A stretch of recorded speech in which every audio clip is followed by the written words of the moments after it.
오늘 주신 말씀은 빌립보서 2장 9절에서 12절 말씀입니다. 제가 봉독해 드리겠습니다. 이러므로 하나님이 그를 지극히 높여 모든 이름 위에 뛰어난 이름을 주사 하늘에 있는 자들과 땅에 있는 자들과 땅 아래에 있는 자들로 모든 무릎을 예수의 이름에 꿇게 하시고 모든 입으로 예수 그리스도라 주라 시인하여 하나님 아버지께 영광을 돌리게 하셨느니라. 그러므로 나의 사랑하는 자들아, 너희가 나 있을 때뿐 아니라 더욱 지금 나 없을 때에도 항상 복종하여 두렵고 떨림으로 너희 구원을 이루라. 아멘. 이제 강사님 나오셔서 봉헌한 우리 헌물에 대해서 기도해 주시고 강의를 시작하실 텐데, 우리 나오실 때 오늘은 뜨겁게 박수로 맞이하겠습니다.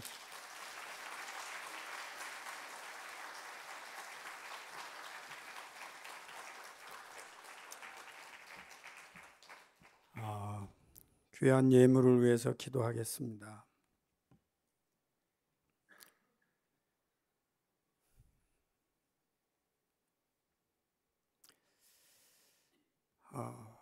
하나님, 저희가 오늘도 하루를 살아가면서 하나님 앞에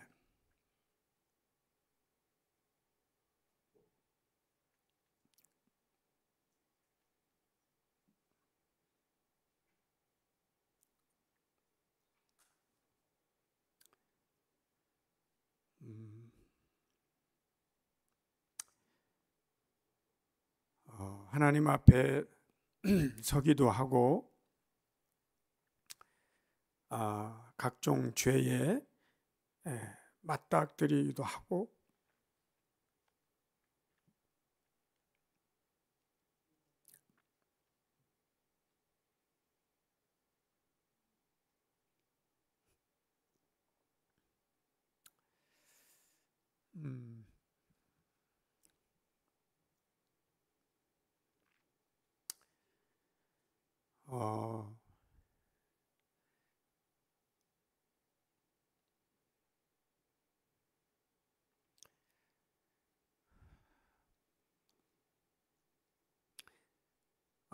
한 사람의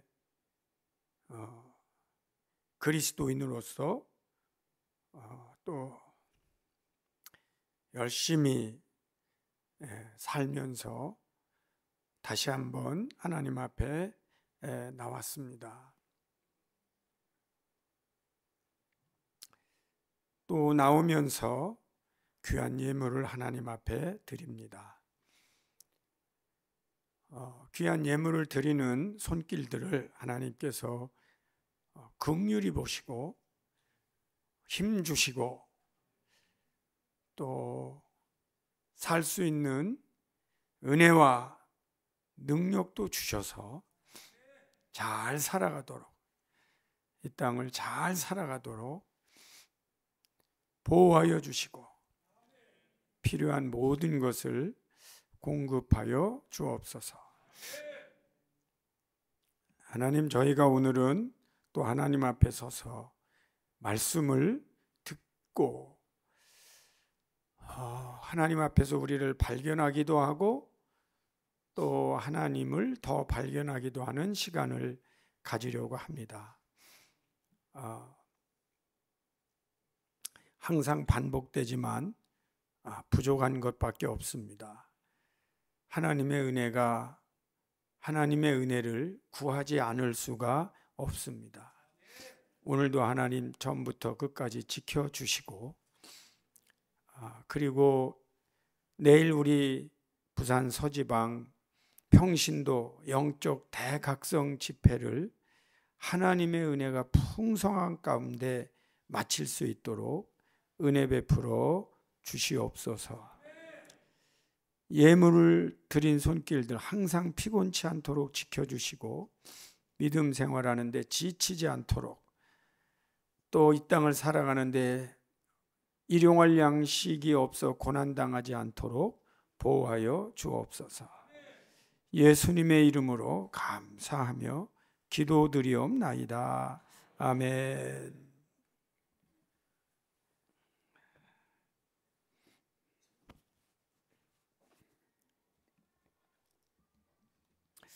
자, 오늘은 깔뱅 얘기, 루터에 이어서 깔뱅 얘기를 좀 하려고 하는데, 사진을 여러분 좀 보여줄 수 있으면 다시 한번 세 분의 사진을 좀 보여주시기 바랍니다. 준비가 안 됐으면 뭐 할 수 없고, 제가 미리 좀 말씀을 드렸어야 되는데, 우선 타이틀을 잠깐 타이틀, 맨 위에 300년의 타이틀만 보여주세요.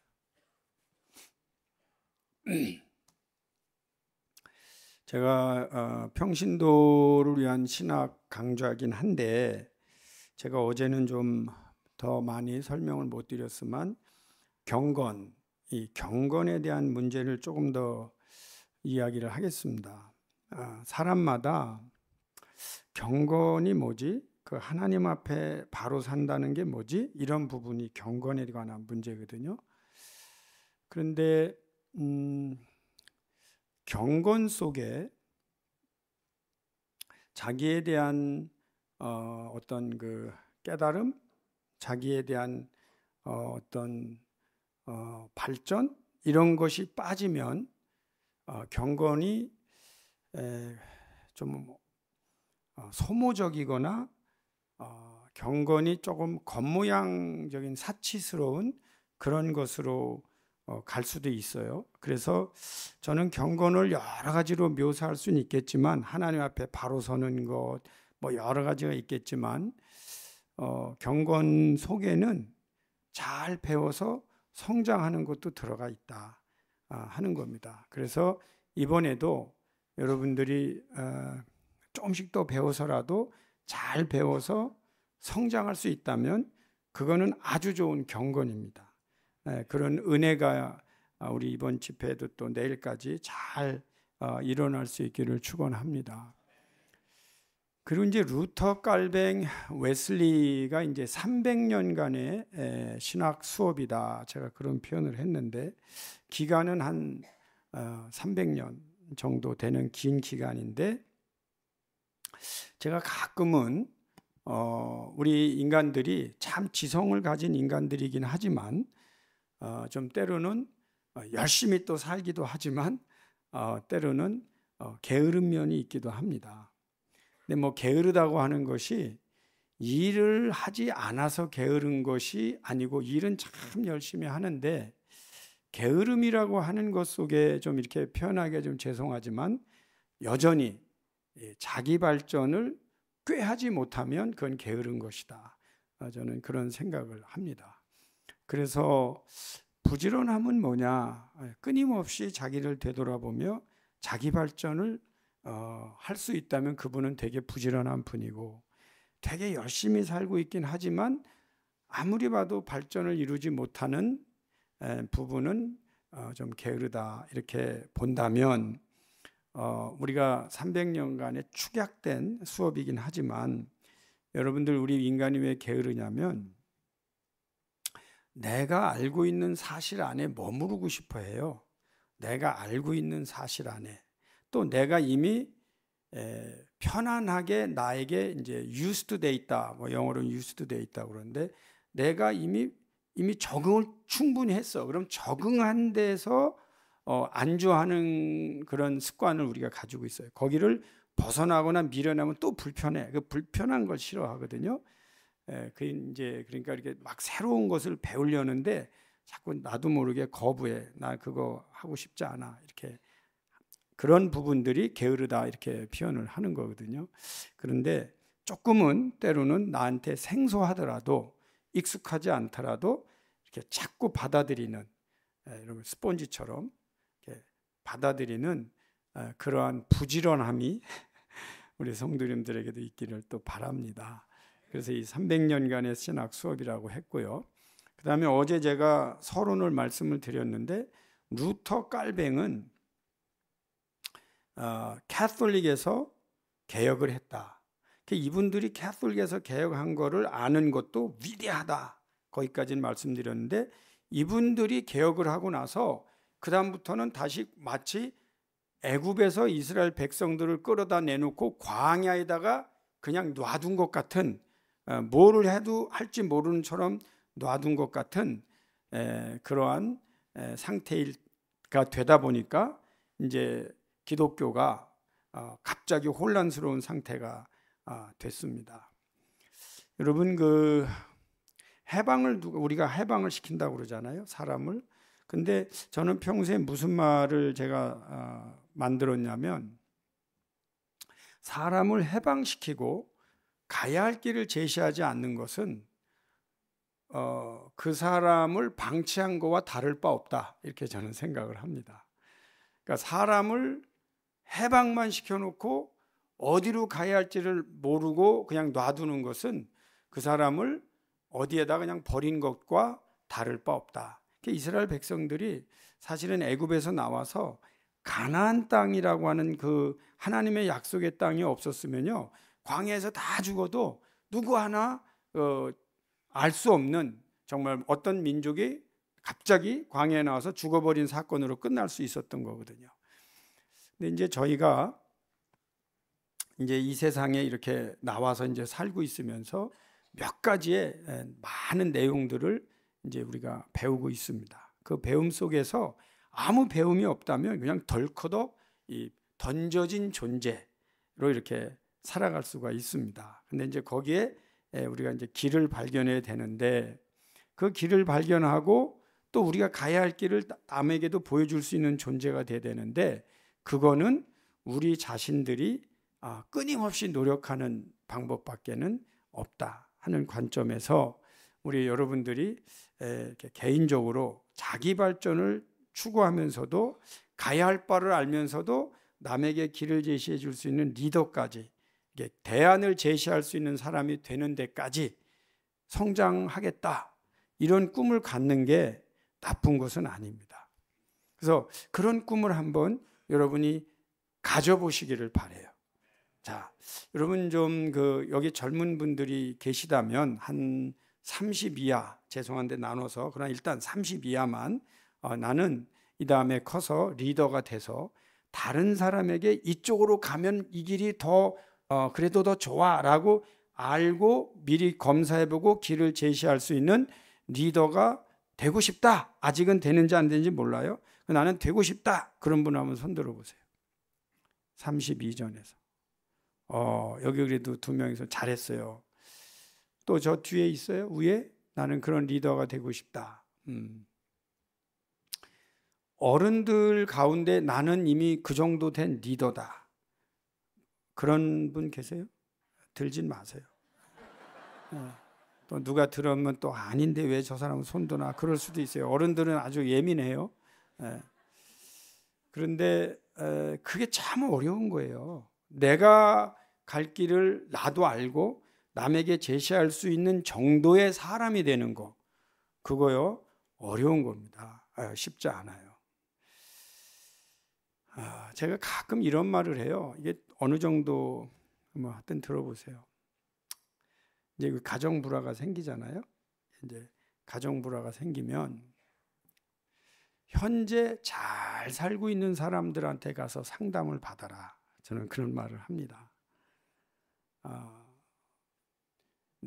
내 말을 들어주고 내 편 들어주는 사람한테 가서 상담하지 마라. 제가 그런 표현을 해요. 그게 왜 그러냐면은 잘 살고 있는 사람들은 지금 내가 헤어질 정도의 위기를 다 극복하고 살아가는 사람들이에요. 그 사람들은 그래도 길을 제시할 줄 아는 사람이에요.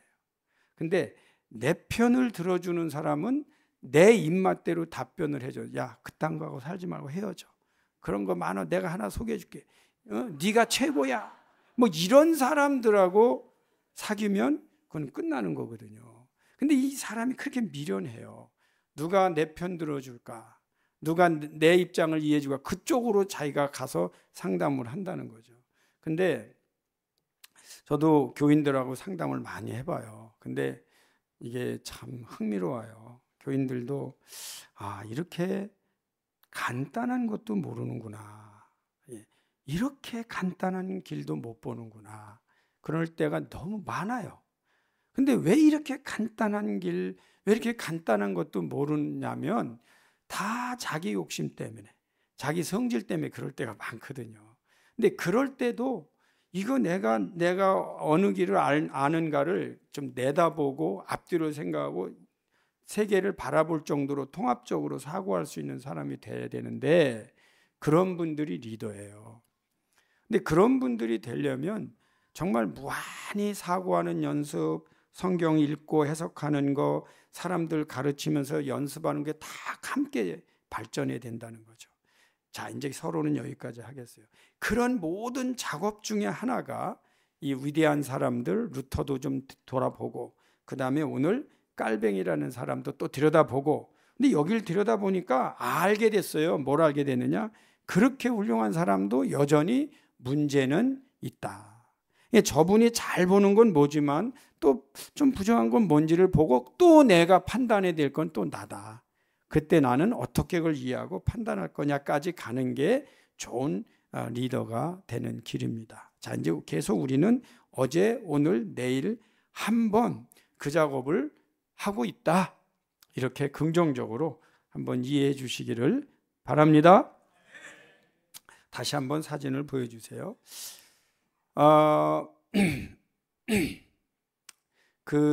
이 셋 중에 어제 루터 이제 했고, 그 다음에 이제 깔뱅 저 가운데 있는 사람이고, 이제 내일은 이쪽에 있는 웨슬리 할 건데, 이 세 사람 중에 뭔가 좀 발견되는 특징이 있어요? 예? 예? 모자하고 수염하고, 그것도 말씀이 되네. 맞습니다. 두 사람은 모자를 썼는데 웨슬리는 모자를 안 썼어요. 근데 웨슬리는 왜 모자를 안 썼는가? 그거는 내일. 내일. 이 궁금해서라도 오셔야 돼요. 도대체 왜 저 사람 모자를 안 썼지? 어쨌든 그걸 궁금하게 오는데, 오늘은 가운데. 여러분 깔뱅 보니까 어때요? 가운데 있는 사람 보니까 좀 많이 말랐어요. 근데 저분이 왜 저렇게 말랐냐면 밥도 잘 안 먹고 공부만 해요. 그래서 54세에 죽었어요. 54세. 근데 이분이 왜 의사들하고 이렇게 뭐라고 그래? 그 진단서를 보면, 여기 내가 써놨나 모르겠다. 예. 처방받은 거를 나중에 쫙 봤더니 편두통, 통풍, 폐결핵, 장내 기생충, 혈전성 치질, 과민 대상 증후군 등 하여튼 온갖 병은 다 앓고 있었고요. 그리고 어떤 때는 설교하다가 쓰러지기도 하고, 그리고 누워서 이렇게 오랫동안 일어나지도 못하고 하는 일들이 있었고요. 근데 이분이 그래도 마지막에 결혼을 하셨어요. 결혼하셨는데, 어제 루터의 결혼 얘기를 듣고, 참 어제 루터 얘기 중에 생각나는 건 그거밖에 없다, 그런 분들이 계시더라고요. 그런데 루터는 수녀하고 결혼을 했고요. 그 다음에 이제 이 깔뱅은 과부하고 결혼했는데, 이분이 너무 슬픔에 잠겨서 신방 가서 늘 위로하고 기도해 주다가 그분하고 했어요. 그래서 목자가 양을 잡아먹은 것 같은 그런 일이 일어났습니다. 근데 이분이 결혼을 하실 때 사람들이 반대를 했지만, 내가 결혼하는데 솔직히 내가 너무 약해서 나를 돌봐줄 사람이 필요하다. 그래서 내가 하나님의 일을 좀 더 하기 위해서 결혼을 하니 양해해 달라. 그렇게 해서 이제 결혼을 했어요. 그래서 아기도 낳았어요. 근데 이 아기가 또 일찍 죽어요. 그래서 이분이 참 슬픔도 많고 고난도 많고, 그런데 이분이 그 많은 일을 했는데, 이제 어제 제가 잠깐 말씀드린 이 아버지가 교회 일을 많이 했어요. 교회를 많이 했는데, 이 깔뱅이 볼 때 이 아버지가 교회를 많이 하는데, 어쨌든 그 교회 일을 많이 하는 데서 파직을 당해요. 근데 이 아들이 볼 때는 그게 불합리하다고 본 거예요. 그래서 이 사람 속에는 종교에 대한 반발이 있었어요. 왜 우리 아버지를 저렇게 교회에서 힘 있는 사람들에 의해서 억울한 누명을 쓰고 저렇게 떨궈져 나가야 되느냐 하는 그 반감을 가지고 있었어요. 이게 뭐 지나는 이야기이긴 하지만 여러분, 우리가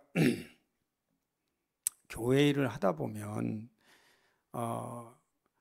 예를 들면 자녀들에게 참 교회에서 일하다가 안 좋은 모습을 엄마 아빠가 뭐 당하던가 하는 모습을 자녀에게 보여주면 어떨까요? 자녀들은요, 상처가 굉장히 큽니다. 예. 근데 저는 이 사실을 너무나 잘 알고 있어서, 저에게 두 아들이 있어요.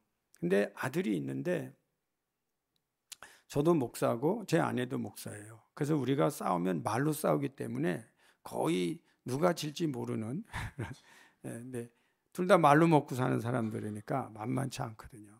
근데 이렇게 싸울 때 항상 마음의 느낌이 뭐냐면은 아이들이 들으면 안 된다.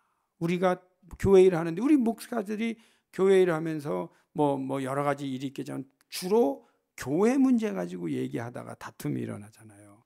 근데 이거를 자녀들이 들으면 과연 자녀들이 교회를 다니겠느냐, 이런 문제가 있어서 문 닫아놓고 목소리 크게 하지 마, 소리 지르지 마, 막 이러면서 이제 겨우 고비병 이제 넘어가고 있었는데 어느 날 우리 아들이 저보고 그러더라고요. 다 들려 그러더라고요. 그러면서 다 들었대. 근데 이게 참 절제가 잘 안 돼요. 아빠가 목사인 아들이 있었는데, 그 이제 서양교회 얘기예요. 한국교회 얘기하면 또 오해하실까봐. 근데 이제 서양교회 목사님이 이제 여기로 말하면 당회. 근데 보드 멤버라고 그래요. 보드 멤버. 그것만 하고 오면 잠을 못 자는 거예요. 아빠가 막 속상해하고. 그래갖고 이 어린아이는 보드 멤버들, 그러니까 당회원, 죄송한데 이 보드 멤버들은 나쁜 사람, 우리 아빠 어렵게 하는 사람, 이러고 이제 학교를 다녔는데 이 학교를 다니다가 얘가 친구들하고 싸움이 붙었는데 얘가요, 자기가 생각할 때 최고의 욕을 한 거예요. 그 사람들한테. 무슨 욕을 했냐면 You 보드 멤버, 그렇게 욕을 했다. 그러니까 그런 게 이 자녀들에게 비춰지는 거는 상처를 많이 줘요. 그러니까 우리 일하는 분들도 그것까지 고려해서 일을 하셔야 될 줄 믿습니다. 근데 어쨌든 칼빈이 그 상처를 받은 거예요. 근데 똑똑하거나 민감한 사람들이, 그런 사람들이 많아요. 그래서 이제 칼뱅도 그런데 그래도 아버지의 뜻에 따라서 파리에 가서, 이제 저 노아용이라고 하는 저기 북쪽 지방에 또 있는데 시골에서 파리에 가서 법학하고 철학을 공부를 했어요. 그래서 이 사람이 세네카의 관용론, 철학자 세네카의 관용론이라는 것을 주석하는 또 논문을 썼는데, 이 세네카의 관용론이 뭐냐면 기독교 안에서, 철학 안에서 뭐 여러 가지로 볼 때 사람을 이해할 때 이 이해의 폭이 좁은 것이 얼마나 큰 문제인가를 파악하는 문제였어요. 여러분 지금 무슨 문제인지 알고 계세요? 사람의 이해의 폭이 좁은 것이 얼마나 큰 문제인가를 파악하는 문제였어요. 그러니까 저도 인생을 살아보니까요, 왜 자꾸 문제가 반복되냐면 이 사고가 경직돼 있거나 이해의 폭이 자꾸 좁아요. 그러다 보니까 이게 잘 안 일어나. 그래서 목회를 오래 하면 그래도 다행히 이해가 굉장히 넓어져요. 목회를 오래 하면. 근데 이제 그 전에는요, 아주 뭐 내가 가장 성경대로 하는 것 같고 나보다 의로운 사람 없는 것 같고 막 해봤더니 성도가 다 도망가지 않으러, 그런 걸 경험하는 거죠. 그런데 어쨌든 그리고 나서 이 양반이 갑작스런 회심을 합니다. 23세 때. 그게 뭐냐면 이미 그때 이분이 살아가는 그 파리에 루터의 저작들이 많이 알려지고 있었어요. 알고 봤더니 독일에서 있었던 루터의 종교 개혁이 프랑스에도 이미 알려지고 있었다는 거죠. 그때 그래도 조금은 센스 있는 대학생들, 지성인들은 그 흐름을 다 타고 있었어요. 그런데 이게 누구의 가슴에 불을 지폈냐면 그때 당시에 캐톨릭인 이 조직 체계 안에서, 그 안에서는 무슨 일이 일어나는지도 모르는 그 속에서 불합리하게 움직임 같은 걸 감지하고 있던 깔뱅이, 그러면 나도 이 루터의 개혁운동에 동참해야겠다라는 갑작스런 회심을 하게 되는 게 그때입니다. 예. 그런데 뭐 그 갑작스런 회심이 뭐냐 이렇게 말하는 사람마다 뭐 여러 가지 질문은 있습니다만은, 이게 되나 안 되나? 오케이. 한번 다음 거 해주세요. 이거는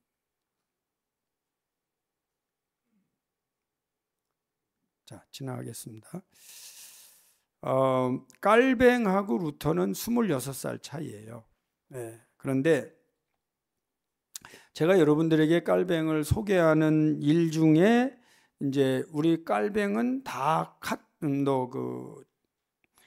캘비니스트, 그러니까 오늘날 장로교, 한국에 이제 많이 알려져 있는 장로교의 신학을 세운 이제 위대한 인물로 알려져 있는데, 실제로 영향력은 그분이 쓴 교회 법규론, 거기에 보면 4가지의 직분이 나와요. 그게 이제 오늘날 세계 교회에 굉장한 영향력을 끼쳤는데, 그게 뭐냐면 교회는 이런 분들이 다스려야 된다라고 말하면서 목사, 교사, 장로, 집사 4가지 직분이 나오는 게, 그래서 오늘날의 한국 교회에 있는, 세계 교회에 있는 이 직제, 그 목사, 교사, 장로, 집사 체제가 교회에서 정착되도록 교과서를 쓴 분이 누구냐? 깔뱅이에요. 그래서 그분의 영향 때문에 성결교회도 목사, 장로 다 있듯이, 그런데 참 흥미로운 건 이 깔뱅은 아까도 말씀드렸던 종교적인 세계에서 자기는 아직 정규교육을 받기 전에, 루터는 수도사였을 때 개혁을 했지만 이 사람은 26살 후에 태어나서 신학교육을 받기 전에 개혁자가 된 거예요. 그래서 성경을 독학을 합니다. 독학을 하는데 이미 얼마나 그 경지가 탁월한지, 이분이 가장 잘한 건 철학, 그 다음에 법학, 그 다음에 성경, 그 다음에가 라틴어예요. 라틴어. 그러니까 라틴어에 자기는 프랑스어가 모국어지만 이 기독교 강요는 라틴어로 쓰고요. 모든 논문은 라틴어로 써요. 그만큼 라틴어에 탁월한 공부를 합니다.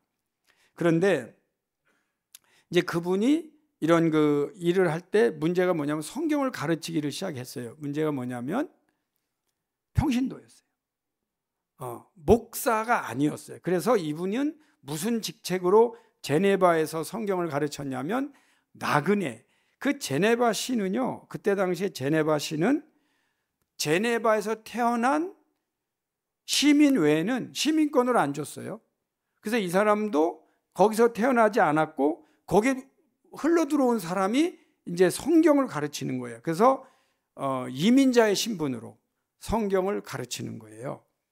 그런데 목사 안수는 안 받았어요. 근데 이분이 성경을 읽어가면서 뭐를 좀 더 깨닫냐면, 나는 구약에서 제사장보다는 예언자에 가깝다 라고 자기 정체성을 자기가 세워요.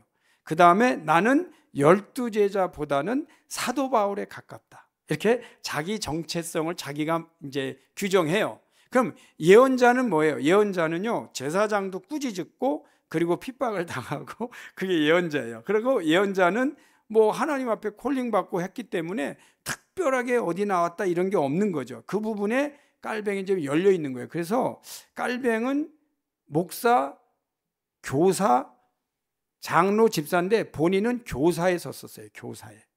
근데 이 교사에 섰는데 이 직분이 현재 한국에는 없어요. 한국에는 목사, 장로, 집사가 있고, 이 교사는 그럼 뭐냐? 나중에는 교수가 됩니다. 교수. 그래서 그분은 학교를 세워요. 그래서 오늘날에 제네바 대학도 그분이 세운 학교가 이렇게 커서 대학이 된 거죠. 그래서 교육을 많이 강조했고 교회 법규를 만들어서 목회를 했어요. 그런데 이분이 처음으로 도입한 게 뭐냐면 평신도로서 평신도 지도자를 도입했어요. 그게 오늘날의 장로예요. 근데 이 장로가 그냥 뽑은 게 아니고 이 장로를 뽑을 때 교회 대표 장로도 있고 그 다음에 제네바시에 있는 시의회 사람들의 대표 장로들이 있어요. 그래서 그분들이 모여서 이제 교회 정치를 하게 되는 최초로 이제 다시 말하면 교회 역사 속에 종교인데 시의회 사람들이 함께 모여서 교회와 시 전체를 치리하는 모임을 만들어요. 그러다 보니까 종교와 정치가 이렇게 결부돼 있고 그리고는 이제 약간 그 시의회의 권한이 커지는 거죠. 근데 이분들이 주로 한 게 뭐냐면 이렇게 일주일 동안 잘못한 사람들을 일주일에 한 번씩 모여서 점검해서 잘못한 사람들에게 적절하게 그 벌을 줘요.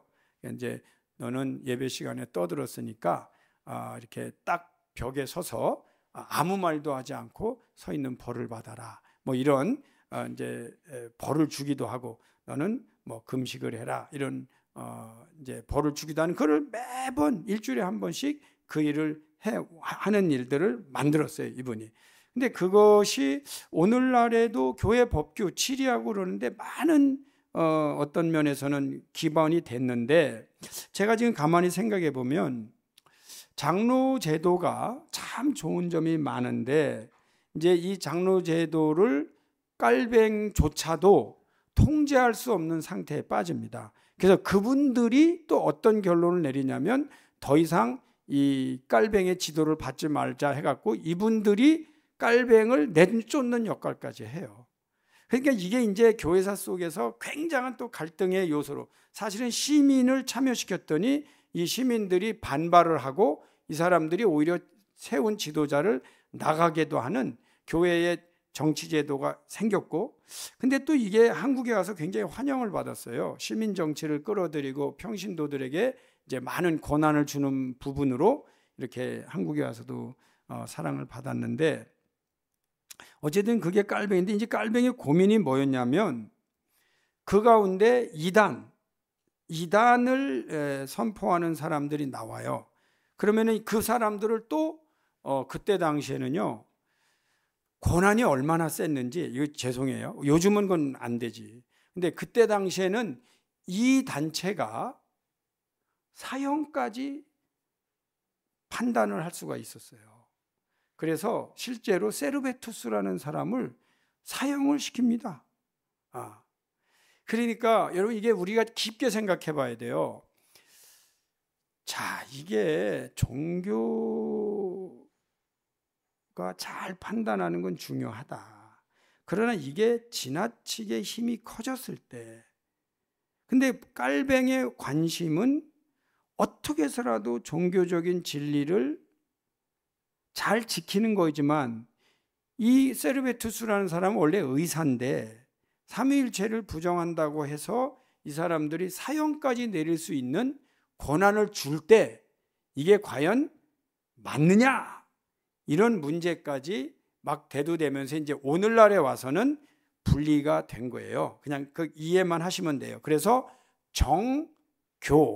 정치와 종교는 분리해야 된다. 이게 합쳐지면 무슨 죄로 어떻게 튈지 모른다. 이런 경각심을 준 겁니다. 자, 여러분, 저희가 왜 이런 부분을 한 번은 더 고려해야 되냐면 저는 그 목사고 여러분은 평신도 지도자고 어떤 개인이 되지만 우리가 종교적인 생각을 가지고 또 세상에서 일어나는 일을 가지고 다 해결하고 싶은 욕망이 있는 건 맞아요. 근데 참 우리가 힘든 게 뭐냐면 다 그걸 해결하고 싶어 해요.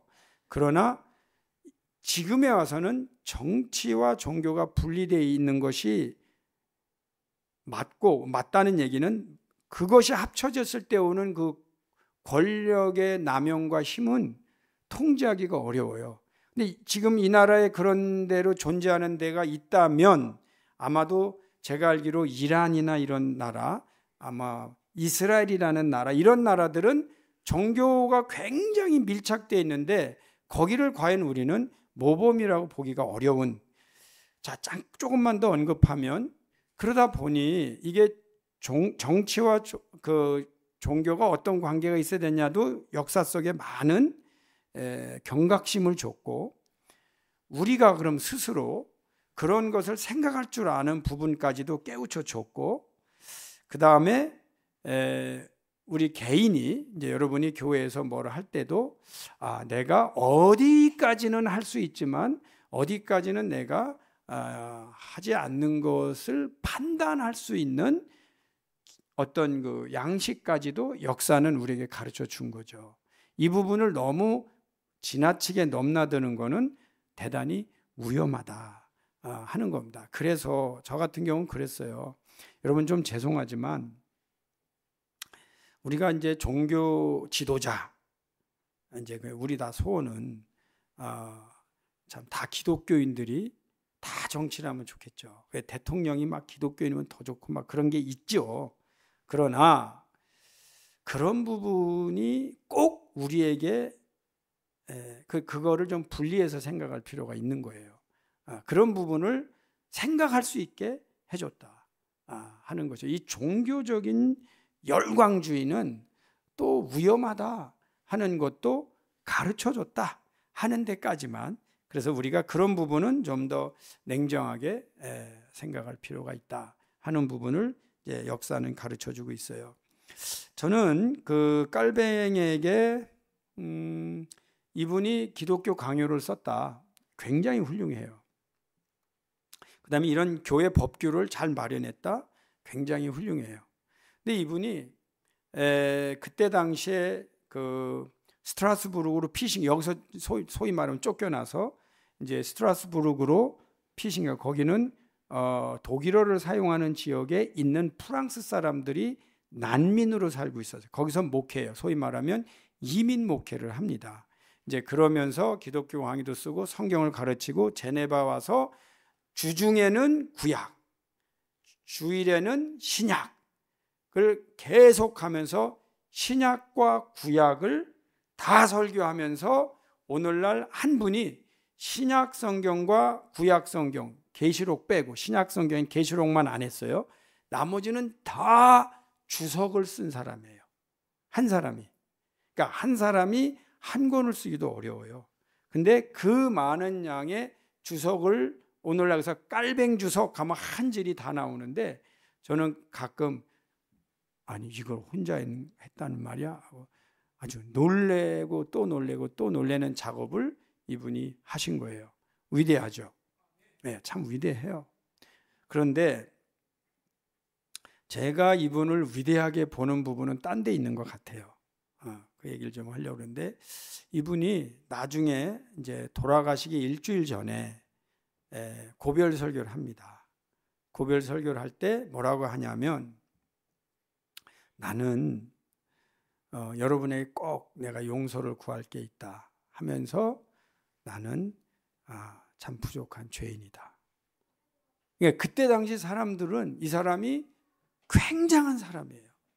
그런데도 여러분 나를 용서해달라 라고 말할 수 있는 경건한 사람이었어요. 그런 면에서 저는 이분을 존경하고요. 그 다음에 이분이 뭐라고 말하냐면, 나를 위하여 비석을 만들지 말라. 그리고 장례식도 하지 마라. 이렇게 말을 합니다. 그래서 거기에서 평생을 목회하고 유럽 당대의 프로테스탄트 그 교인들, 학자들의 대단한 분이 어디에 묻혔는지도 몰랐어요. 지금은 알아요. 근데 지금도 이분의 유언을 따라서 요만한 팻말만 깔뱅의 무덤이라고 하지 비석을 세우지 않아요. 제 질문이 뭐냐? 훌륭하지 않아요? 저희가 하나님 앞에 산다고 할 때 누구나 유혹에 빠져요.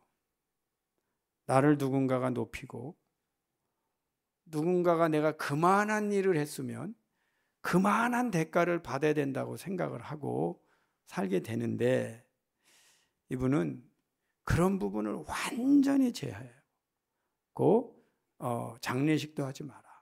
내가 어디에, 근데 정말 몰랐어요. 초기에는 어디에 묻힌가 했는데 장소는 알아요. 공동묘지에 묻혔어요. 정말 이름 없이 빚도 없이. 그런 면에서 이분은 존경받아 마땅한 부분이 있어요. 그러나 아까 같이 지나친, 자기도 모르게 어쨌든 지나친 권력에 있다 보니 사람에게 벌을 주고 심지어 사형을 시키고 심지어 추방을 하는 일들의 최종 결정권자가 되는 그런 아이러니. 여러분, 이렇게 경건하고 이렇게 겸손한 분이 또 그런 일을 할 수밖에 없는 그 센터에 있었어요. 그래서 자기는 다른 목회자들한테도 뭐라고 표현하냐면, 나는 겁이 많고 소심한 강박관념에 시달리는 학자다. 그렇게 표현을 해요. 근데 이 모든 게 이분에게 발견할 수 있는 건 뭐냐?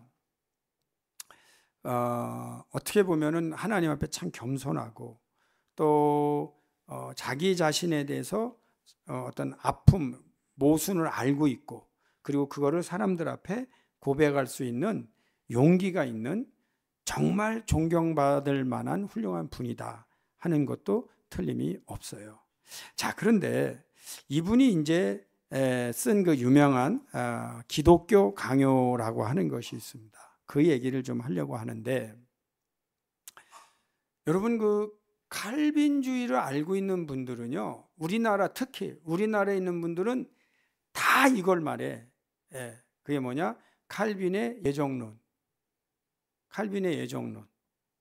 그 다음에 인간의 전적 타락. 이걸 말해요. 제가 왜 이 말씀을 드리냐면, 제가 볼 때는 칼빈의 예정론을 모르진 않지만 또 모르는, 잘못 이해하는, 그 다음에 칼빈의 정말 그가 주장하는 내용도 잘 모르는 부분이 있어요. 이제 그 내용이 뭐냐면, 제가 오늘 말씀드릴게요. 칼빈의 기독교 강요의 1권의 1장의 1절, 그 책의 첫 출발은 뭐라고 쓰냐면, 우리 자신을 아는 지식이 하나님을 아는 지식과 연결되어 있다.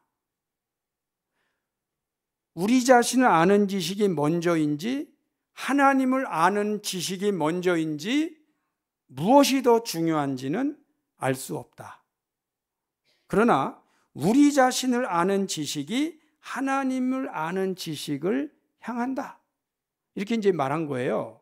자, 저를 봐주세요. 여러분, 하나님에 대해서 알고 싶으세요? 제 질문. 하나님에 대해서 알고 싶으세요? 제가 칼빈적인 대답을 할까요? 그러려면 자신을 먼저 아십시오. 그럼 다시, 여러분 자기 자신에 대해서 아세요?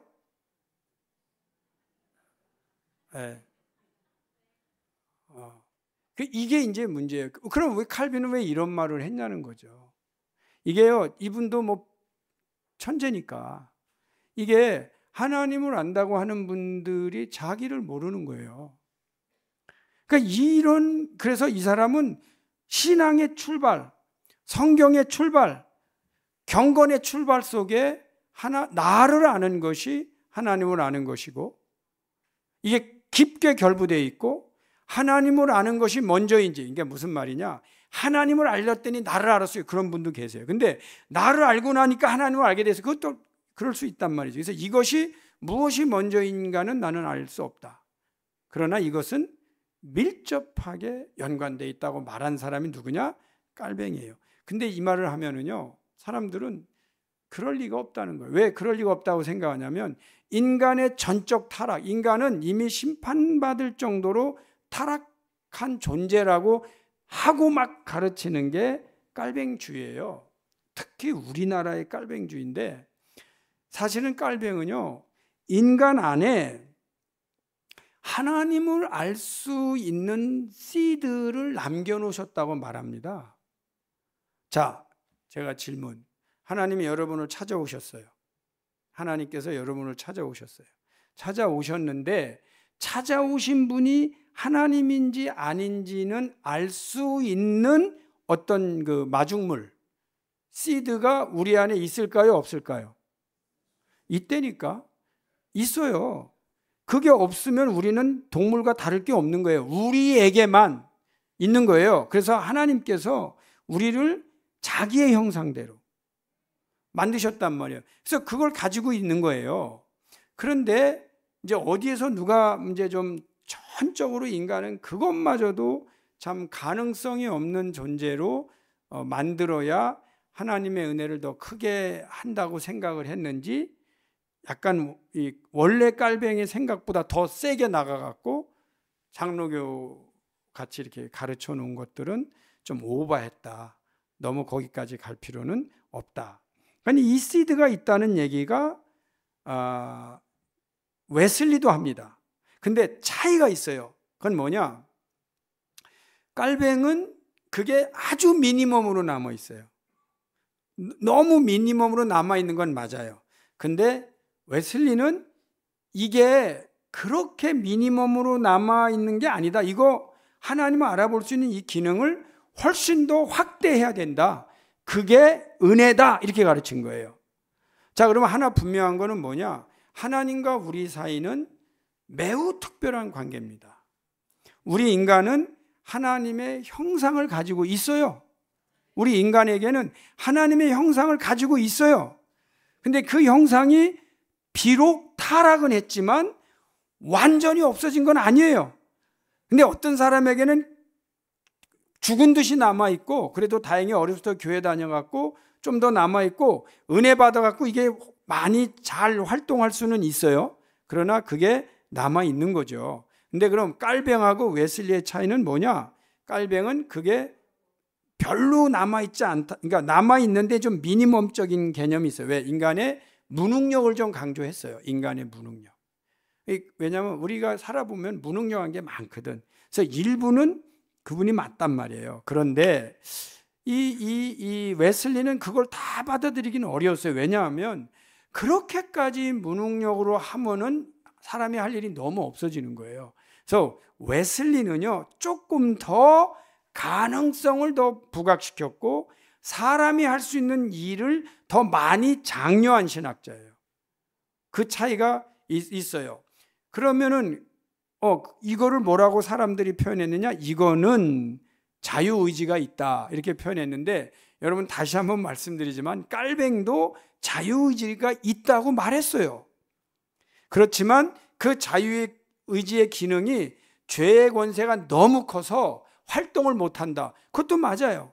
그러나 웨슬리는 활동을 못하기 때문에 놔둘 수는 없다. 그래서 거기에 이것이 활동할 수 있도록 성령의 역사가 들어가서 이거를 더 확장시켜야 된다고 하니까, 웨슬리는 이걸 너무 놔둔 200년 동안 봤더니 너무 사람들이 안 해.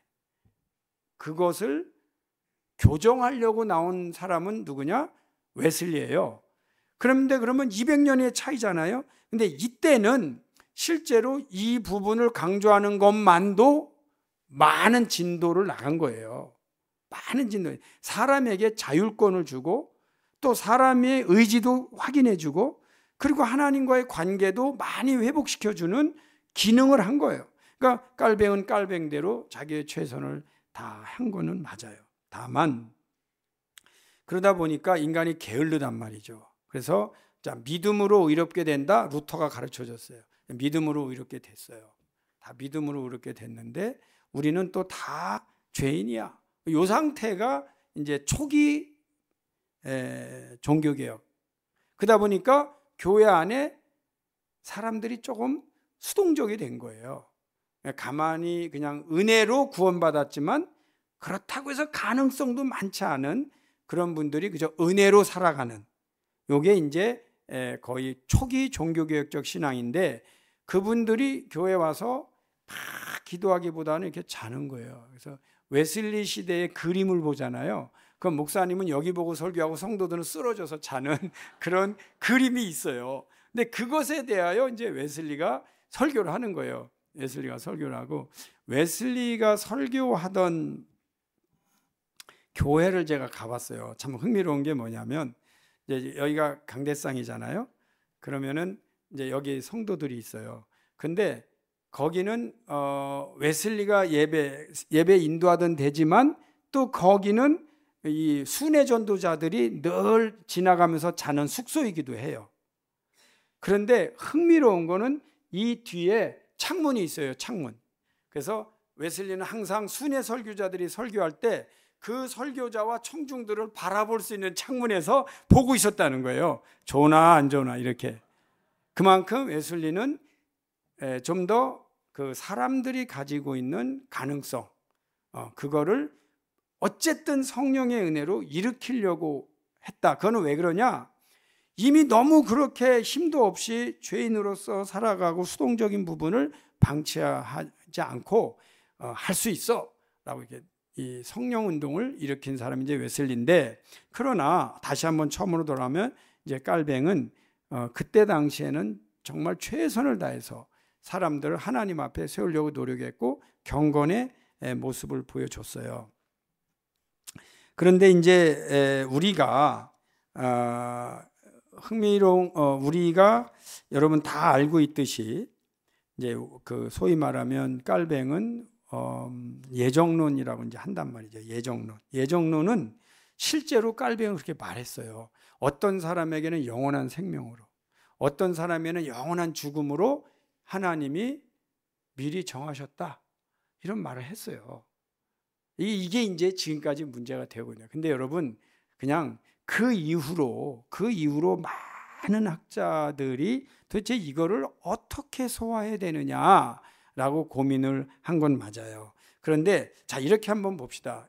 그 깔뱅이 처음에 예정론을 말할 때 어떤 사람에게는 영원한 생명으로, 어떤 사람이 영원한 죽음으로 정하셨다, 예정하셨다라고 했을 때 그 어떤 사람에게는 영원한 생명으로가 누구였을까?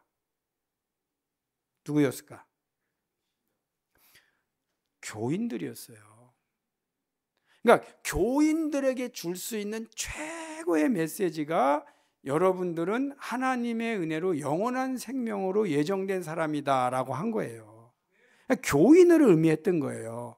무슨 얘기냐? 이게 되게 중요한 얘기입니다. 첫째, 교인들은 당시의 프로테스탄트들은요, 메이저 라인으로 볼 때는 완전히 소수였어요. 소수. 여러분, 우리 프로테스탄트를 뭐라고 불러요? 영어로 프로테스탄트. 우리 개신교들을 영어로 뭐라고 부르냐고요? 프로테스탄트.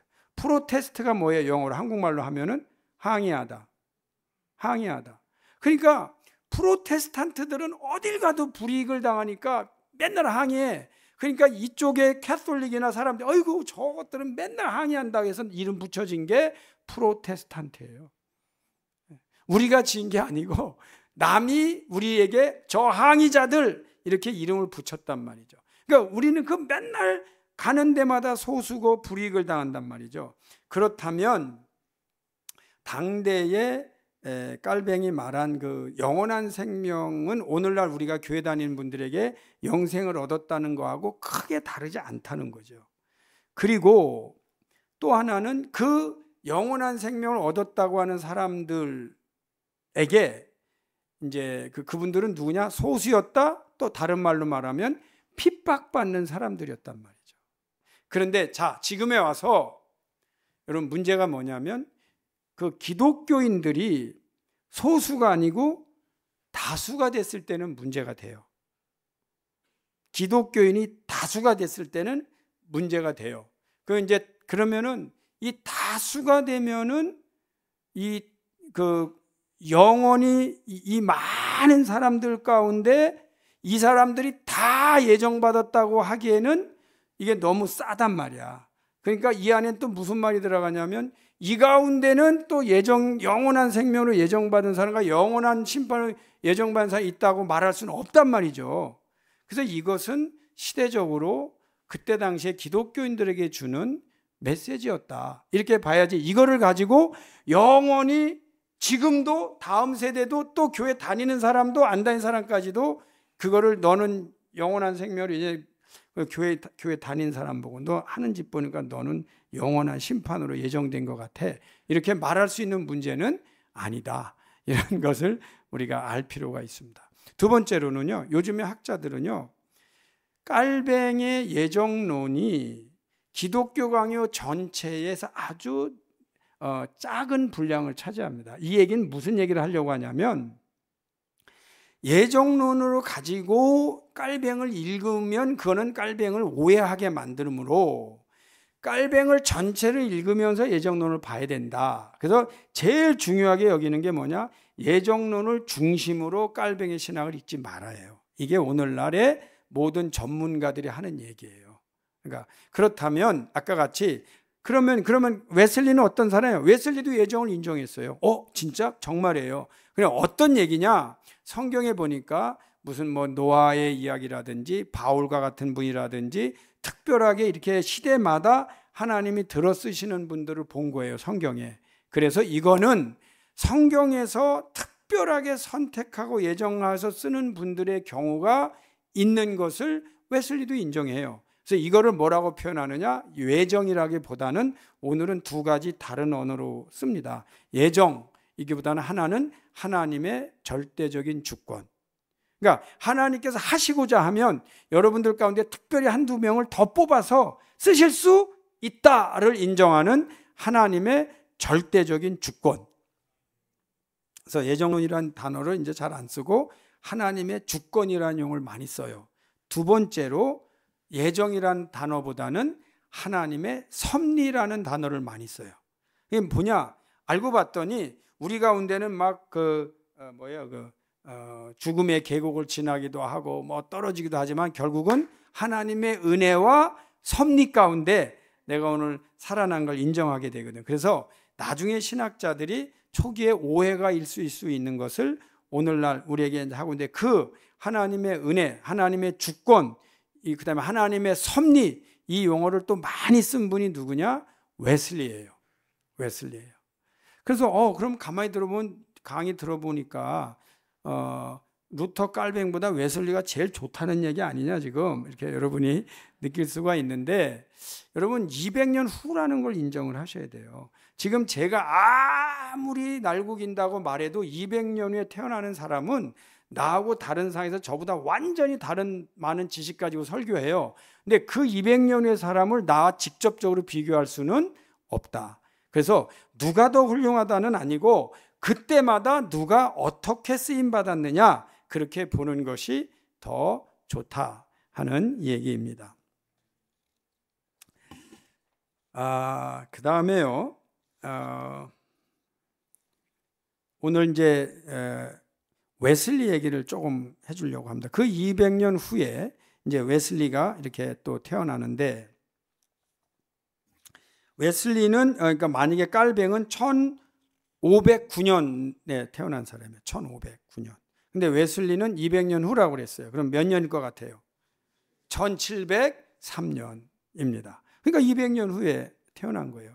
근데 이제 웨슬리의 경우는 자녀가 19명, 18명 내지는 19명 정도 되는 데서 10명의 생존한 자녀들 가운데 7번째였습니다. 당대에는요 많이 낳아야 돼요. 왜냐하면 누가 죽을지 몰라. 근데 여기에서도 그러니까 17, 18이나 19 중에 10명이 남았잖아요.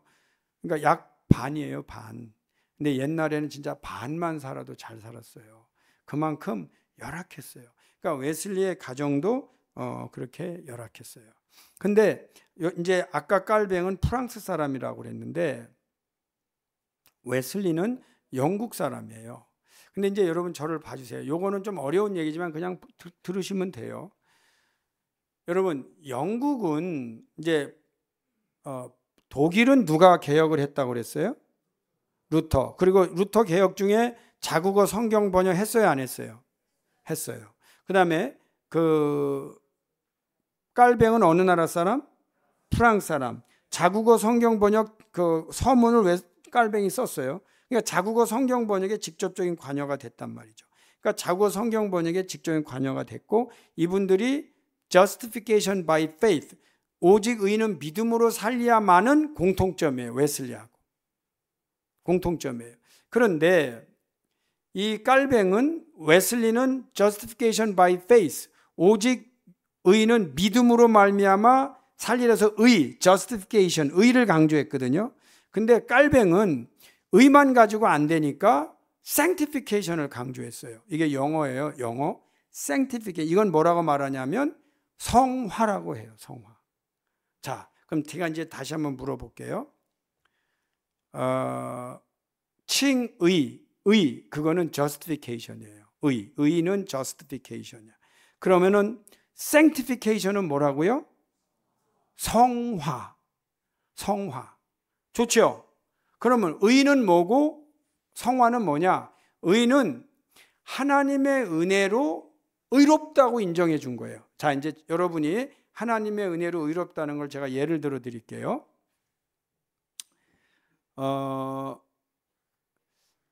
저에게도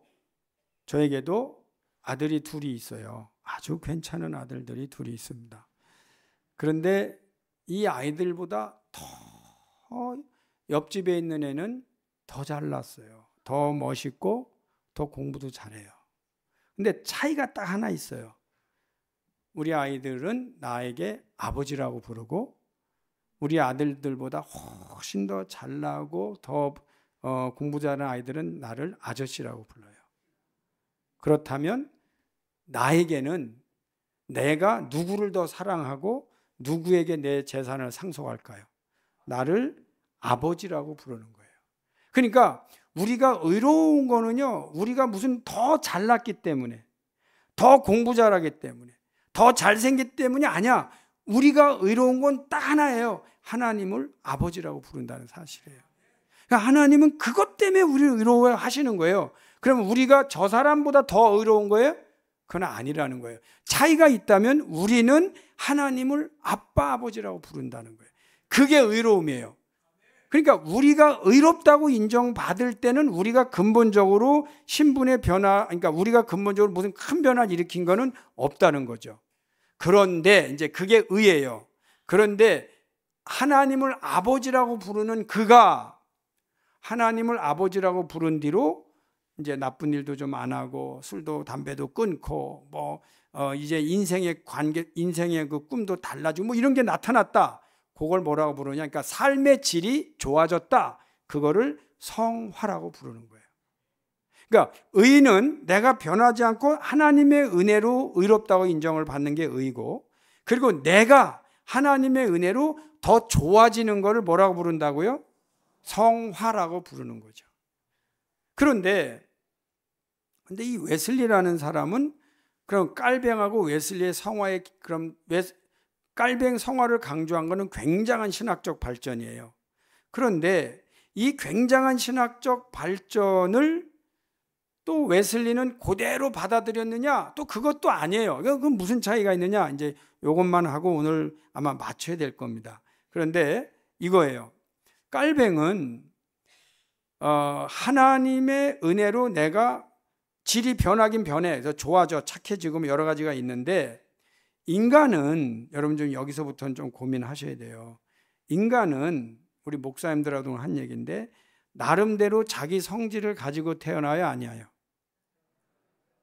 자기 어떤 상질을 가지고 태어나야 아니에요. 자기 본질을 가지고 태어나죠. 제가 좀 어려운 질문 하나 해볼게요. 기권하지 마세요. 자기가 어떤 성질을 가지고 태어나는데 살아가는 동안에 은혜를 받으면 그 성질이 변한다, 아니면 그 성질은 안 변한다. 요거거든요. 이제 자기를 잘 생각해 보세요. 자, 오케이. 하나님, 나는 어떤 성질을 가지고 태어나? 난 급한 성질. 나는 3번은 참는데 4번은 못 참는 성질 뭐 여러 가지가 있어요. 나는 시기하는 성질, 난 이상하게 시기해. 나는 수줍음이 많아. 뭐 여러 가지가 있어요.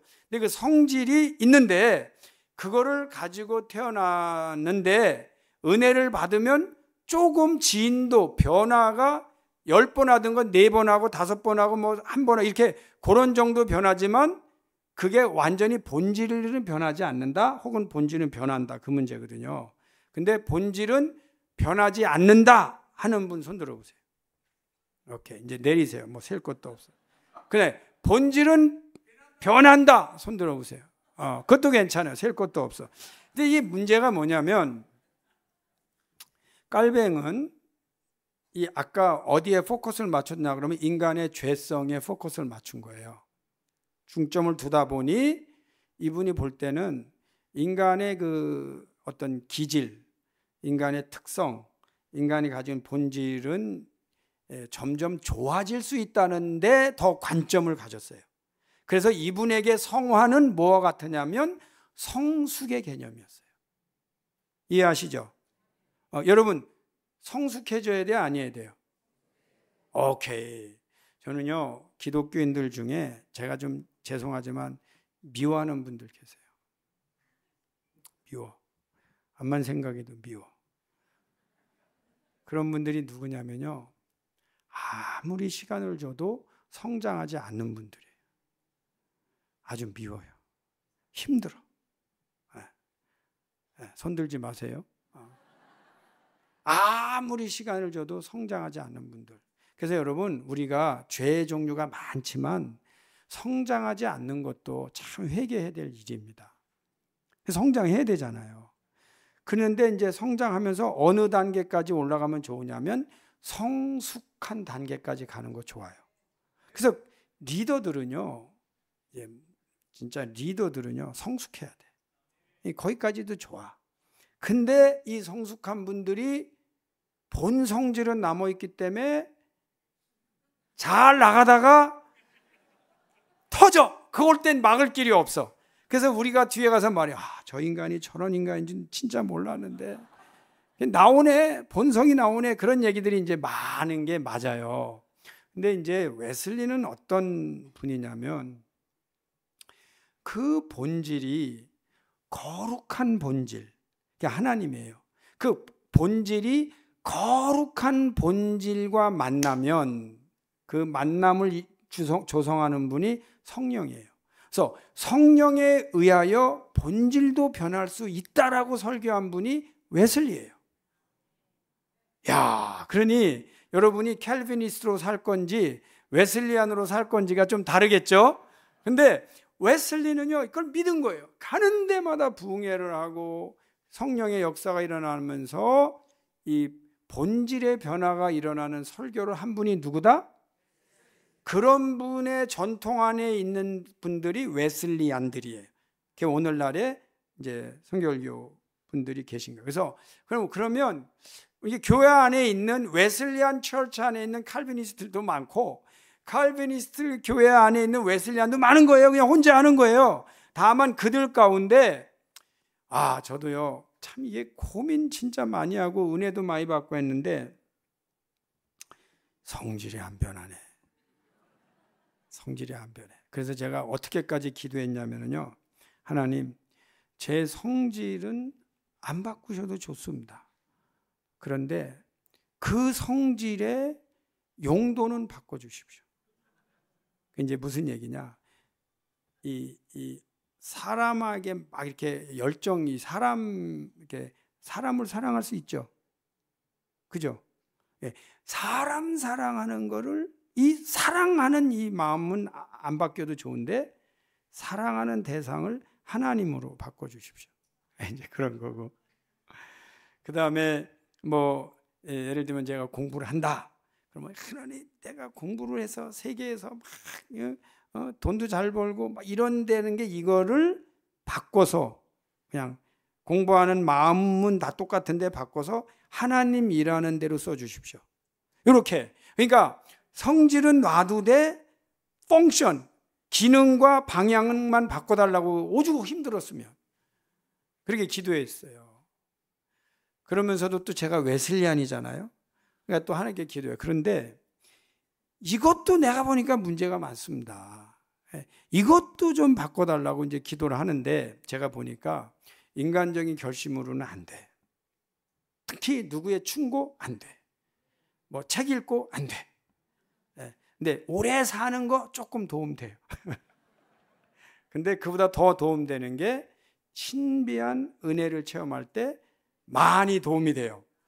그래서 이 신비한 하나님의 은혜, 성령의 우리가 측량할 수 없는 은혜로 문을 여는 데가 또 누구냐? 웨슬리안들이에요.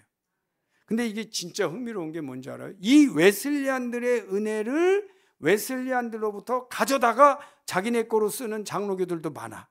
그래갖고 지금은 세계가 많이 이렇게 하여튼 은혜를 추구하는 세계로 변화가 된 건 맞아요. 그러나 그래서 이제 웨슬리안들은 어떤 일을 했느냐? 미국으로 갔어요. 이 사람들이 미국으로 갔어요. 미국에 가갖고 성령운동 하는 거예요. 계속 성령운동. 그래서 미국 전체가요 다 은혜 받는 사람들로 막 일어나면서 그때 이 한국에 와서 그 성령운동 하던 사람들이 한국에 와서 세운 웨슬리안들 가운데 성령운동 하던 사람들이 한국에 와서 세운 교단이 이제 한국으로 그분들이 직접 온 건 아니에요. 제가 여기서 좀 고르겠어요. 일본 가서 거기서 성령운동 할 때 한국에 있는 유학생이 거기 간 거예요. 가서 은혜 받은 거야. 은혜를 받고 와서 한국에 와서 자기가 은혜 받은 얘기 막 하면서 전도한 교단이 어디냐? 성결교회, 성결교. 이 성결교회는요, 아펜젤로나 언더우드가 이렇게 탁 부활절 날 이제 그 제물포항에 탁 와서 그 다음에 이제 그분들은요, 그때 유명해. 그래서 미국이나 이런 데 가서 막 선교, 예를 들면 이제 펀드, 이제 선교사로서 여러분 와서 막 도와주세요. 막 돈 막 도와줄 때야. 그분들이 갖고 와갖고 학교도 세우고 병원도 세우고 할 때 우리 성결교는 뭐 했느냐? 북치면서 전도했어요. 북치면서 부흥했어요. 그리고 초기에 성결교회는 다 부흥사들이 많이 나왔고요. 북치면서 부흥회 했는데 이 뭐 북치면서 부흥회 하는 이런 게 뭐가 있겠어요?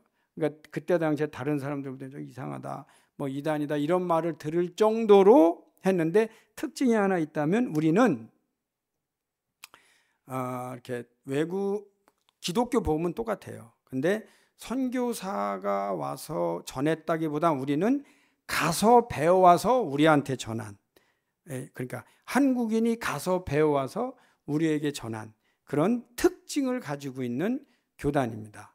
그래서 이제 우리 교단은 웨슬리 신학에다가 중생, 성결, 신유, 재림이라는 사중복음이 우리나라에 이렇게 들어왔어요. 이게 이제 들어와서 그래서 이제 저희는 지금부터 뭘 해야 되냐면 웨슬리 신학하고 중생, 성결, 신유, 재림이라는 사중복음이 만나서 오늘날에 이제 성결교회가 된 교회로서 우리가 많이 해야 될 것들이 그 웨슬리 신학적인 전통 가운데 중생, 성결, 신유, 재림이 강조되는 교단이 됐는데 우리 교단이 많이 강조한 게 뭐냐면 이 재림을 또 강조했어요. 이 재림을 강조하다가 일제시대 때 장로교, 뭐 감리교 여러 가지 교단인데 유일하게 교회를 폐쇄당한 교단은 성결교회가 된 거예요. 왜 이제 그런 걸 너무 고지식하게 지킨다 해서 그런 어려움을 당한 교단이기도 합니다. 그런데 어쨌든 웨슬리는 본질이 변한다는 쪽에 더 근데 본질이 변할 때 노력으로보다는 성령의 은혜로 이게 이제 들어갔다 이런 거예요. 자, 그리고 이제 아까 그 루터, 깔뱅, 웨슬리 그 종교개혁 얘기하다가 말았는데 이제 아마 오늘 여기까지가 맞죠? 시간이 우리 한번 표시해 주세요. 맞죠? 오케이. 이제 마지막으로 정리하겠습니다. 그래서 근데 이제 이런 우리 그 웨슬리 신학의 특징은요. 루터, 깔뱅이 독일 사람이고 프랑스 사람이니까 영국 사람의 자존심이 있거든. 그래서 이 사람들이 개혁을 할 때는 이 사람들을 바로 딴 게 아니고 이 사람들의 믿음으로 이렇게 된다는 건 가져오되 우리는 아예 저 초대교회부터 가자 해갖고 초대교회의 역사 속으로 들어가서 다시 출발하려고 한 게 영국 성공회입니다. 영국 성공회예요. 그리고 그 영국 성공회에 영향을 받은 사람이 웨슬리 신학이에요. 그래서 우리 안에 가지고 있는 또 하나의 전통이 있다면, 루터 갈뱅은 개혁 정신이 있다면, 우리 그 성결교 웨슬리안 전통에 가지고 있는 것 중에 하나가 뭐냐면 초대교회 때 있었던 영성을 그대로 가져오는 쪽으로 더 성경에 좀 더 집중하려고 하는 경향을 가진 영국 성공회의 그런 백그라운드를 가지고 있다. 그런데 제가 고민이 많은 게요. 그러면 이게 더 부흥을 해야 되잖아요. 그 영국 성공회가. 그런데 영국 성공회는 더 부흥을 하지 않았어요. 이게 이제 질문이에요. 그럼 뭐예요 이게? 초대교회에서 그 영성을 가지고 오면 더 부흥을 해야 되는데 또 그건 아니에요. 근데 거기에 뭐가 들어가 있냐면 영국 성공회는요, 약간 이런 개혁교회 정신에 국가가 개입해서, 그래서 지금 성공회는 여러분 찰스 그 사람 왕 할 때 그 영국 국교회 성전에서 하잖아요. 지금도 국교회라니까. 그만큼 국가의 지도하에 있어요. 그러다 보니까 이 사람들이 정치가 여전히 종교에 너무 개입돼 있고, 또 하나는 이분들은요 가능하면 합리적으로만 하려고 그러는데, 이게 하나님의 은혜를 들고 나온 웨슬리와 영국 국교회는 다르거든. 그래서 이제 기독교 안에 어떤 부분이 있느냐, 외부의 어떤 정치적인 개입되거나 아니면 모든 일을 성령의 은혜와 하나님의 은혜보다는 합리적으로만 한다고 해서 교회가 부흥되는 것은 아니다. 그러면 이게 뭐냐? 이런 생각을 우리가 하면서 그러면 우리는 이렇게 되는 거예요. 우리는 다시 한번 칭의에서 성화로 가되 성령의 은혜로 여전히 역사하심을 기대하는 그런 하나님의 은혜를 더 갈망하는 교단으로 우리가 갈 때, 그걸 기도할 때 하나님이 역사하시는 부분이 지금까지 역사에 나타나지 않은 부분이 많이 나타나는 교단으로 우리가 이제 그런 교회로 색깔을 가지고 가면 앞으로 더 잘 건강하게 성장하는 교단이 될 수 있다는 생각으로 제가 오늘 말씀을 정리하고요. 내일 이제 이 웨슬리는 왜 모자를 안 썼을까? 그거 얘기하고, 그리고 다시 이제 내일은 뭘 하냐면 웨슬리 신학의 중요한 부분하고, 그 다음에 또 하나가 뭐냐면 이제는 루터, 깔뱅, 웨슬리를 합친 그 종교개혁 전통을 제가 10가지로 정리를 해드릴 겁니다. 그래서 오늘까지 듣고 내일 안 나온다면 너무나 참 이게 허망한 거예요. 허망해. 제 자신도 허망하고. 그래서 또 내일 못 나오겠다고 미리 말한 분도 있는데 여러분 가능하면 다른 분들과 같이 와서 우리가 그래도 마지막까지 방점을 잘 찍을 수 있기를 바랍니다.